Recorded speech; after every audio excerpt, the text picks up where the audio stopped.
Welcome to another edition of Get a Clue, Casual Gamer. Today we're going to be getting a clue, C-L-U-E, on the game Azul. Azul has been out for about 4 years. 2017 is when it came out, and it became so popular that just this past week, the 4th version of Azul has come out. Every year, a new version of it comes out. 2017, 18, well, 19. I don't think there was one last year, but just last week, the 4th one came out. So, pretty good. Okay, so what is the clue about Azul? The components, the length, the uniqueness, and the ease. Let's take them one at a time. First of all, the components. What's inside that box? When you open it up, what are you going to find? Well, you're going to find a lot of these. These are nice, thick plastic tiles in these 5 colors and designs. A solid reddish orange, or orangey red, a solid blue, then you have black with this pattern, a lighter blue with that pattern, and a yellow with that pattern, a kind of an orangey golden color. But you're not just going to have 5 of these, you're going to have a whole bag full of them. Hear that? That and this bag, Azul, are inside. You'll also find 9 of these coaster size type pieces. Nice, hard, thick cardboard. You will find 4 small black cubes, and these are used, each person has one to keep their score. And then you'll have this, there's one of these, which is basically the starter marker, the starter tile. You will find 4 player mats, one side colorful, one side plain. Okay. And of course, the rules, the instructions, the rule book. And the rule book is, the one I have is only in English, and it shows that it came out, it was this, I think I got this, it was so popular that the copy I have is the 2nd printing of it. So it was printed in 2018. So, okay. What can I tell you about Azul? Before we go into length, uniqueness, and ease. First of all, those are all the components. That's it. That's all you're going to find inside this box. I love this. I love the sound of those clicketing, clacketing plastic tiles. Okay. First of all, I am bilingual. I speak, read, translate into Spanish and English. Azul, or azul, in Spanish means blue. And I always thought it was because there was so much blue. It's like, yes, we have these other tiles, but there's so much blue in it. I thought that it got its name from the blue tiles. Yeah, maybe not quite. Maybe it's a play on words, because the word azulejo, azul-ejo, actually means tile, like a decorative tile, the kind you would use for a backsplash in your kitchen or for the walls in your bathroom.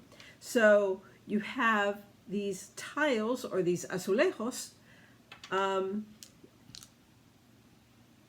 of play on word, but kind of hard to get English-speaking people to say azulejo. So they cut it down to azul.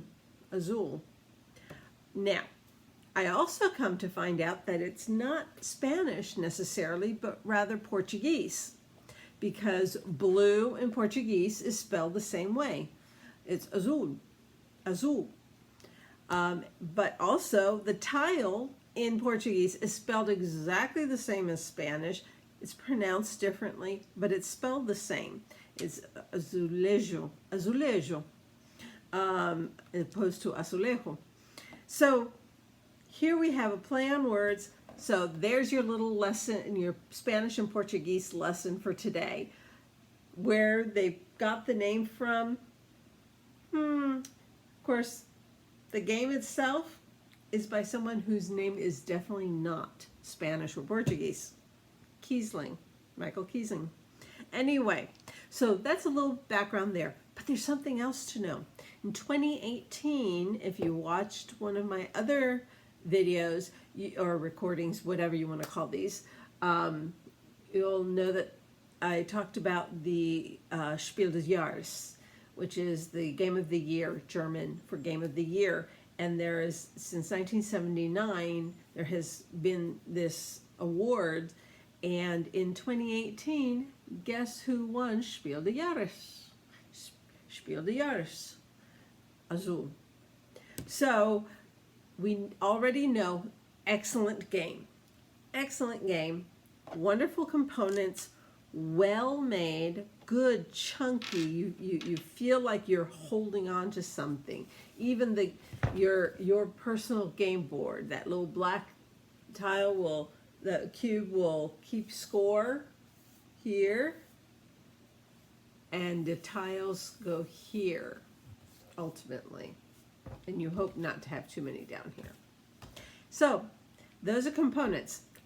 Let's see, length, about a half hour, 45 minutes if you have 4 people playing, but you could play it in a half hour. It is a little thinky. There are different rounds to it, and so you're going to be playing the different rounds, and because of that, each round is about 5 to 10 minutes, so it can be 30-45 minutes long. Excuse me.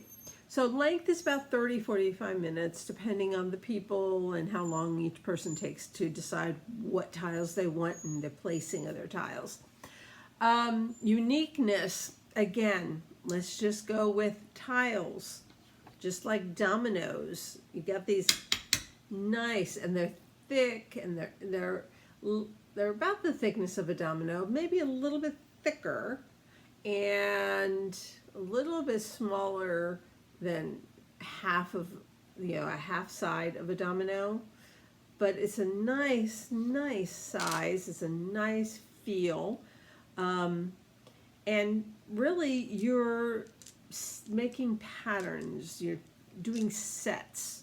If you've ever played a card game like Rummy where you do sets, well, that's you would try and get 3 of the same pattern, and at the end of the round you can move one and fill the spot. And then this part is kind of like a run. You want to have 1 of each color as a run. So it's basically sets and runs and tiles like dominoes. So it's a mixture of cards and dominoes. So that's, when it comes to uniqueness, it really isn't totally unique. The mechanisms are normal, are there.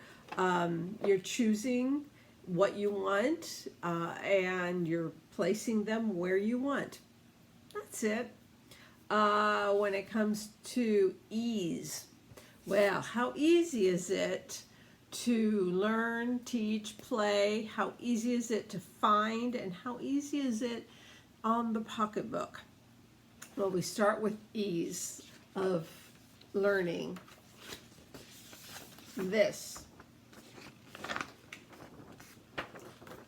is the rule book. Again, lots of pictures. Love pictures. They really help understand. And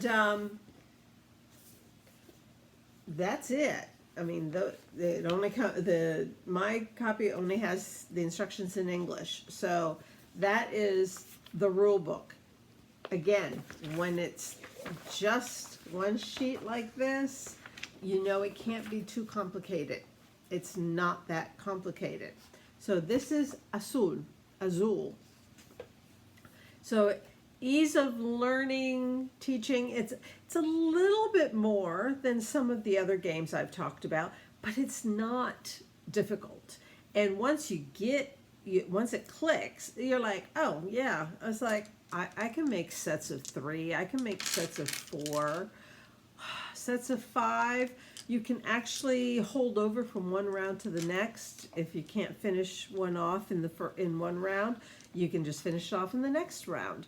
It's that easy. It's really not difficult. Excuse me. Ease to find. How easy is it to find? It's been around, like I say, it's an award winner. So you're going to find it. You're going to find it in game stores. You're going to find it at Barnes & Noble. You'll probably find it at Target. I don't know if you'll find it at Walmart. You can find it at Amazon. And in fact, if you're watching this as soon as I put this up, right now I double checked, and at that online store that begins with A, they have a special deal. I don't know if it's just for today or for this week, or because they're celebrating the new one coming out this past week in Germany, at the Essen convention, conference, whatever. They have it, the ease on your pocketbook is about as easy as you're going to get it right now, unless you buy it secondhand. Manufacturer's retail is $40, which is very comparable for a game of this quality, this notoriety. It is a very a reasonable price, $40. But that online store right now that starts with an A has it for $25 and change right now. So that's almost $15 off of its manufactured retail. So if you're seeing this and this looks interesting to you, today's a good day to go and check and see what the price is for Azul. Now, I mentioned they just came out with the 4th one. I only own the first one. I have a friend who owns the second one. Well, actually my cousin owns the second one, and a friend who owns the 3rd one. And of course, no one here owns the 4th one, because unless you were at Essen and bought it there and came back to the States since last week, it's not available yet here, but it's coming. The first one is just plain Azul. And the second one is Azul stained glass. Third one is Azul Summer Pavilion. And the 4th one is Azul Queen's Garden, I think is the name of it. Queen's Garden is the one that just came out this year right now. So those are the choices. I have played this one and stained glass. I have not played Summer Pavilion as of yet. I like both of the ones I've played, and the truth is, whichever one catches your eye, Azul Original is probably the, I don't know if it's the easiest. It's not difficult. I'm thinking Summer Pavilion might be a little bit more difficult. I'm not sure. But they're all beautiful. They all have wonderful little different kinds of component tiles. Truth is, any of them, they're all well loved by people that have played them. So get whichever one, in Spanish, te antoja, whichever one kind of gets your imagination going. And they all have this lovely little type of thing where you're pulling out tiles and putting them out on, so that you can choose from them. You're not pulling them out blind. You're pulling them out, placing them on these, and then from there you choose which one you want to group you want to take from. So there you have it. That's Azul. The C, components, L, length, U, uniqueness, and E, ease of play and of finding it and of affording it. And I hope you enjoy that. I hope you get a chance to play it and really give it a chance, because it is a wonderful game. And it's actually, many people call it a gateway game, a welcoming game. It's kind of like a good bridge game from the stuff you grew up with to what you would find in a friendly local game store. So there you have it. You got a clue about Azul, and I'll see you next time. Bye.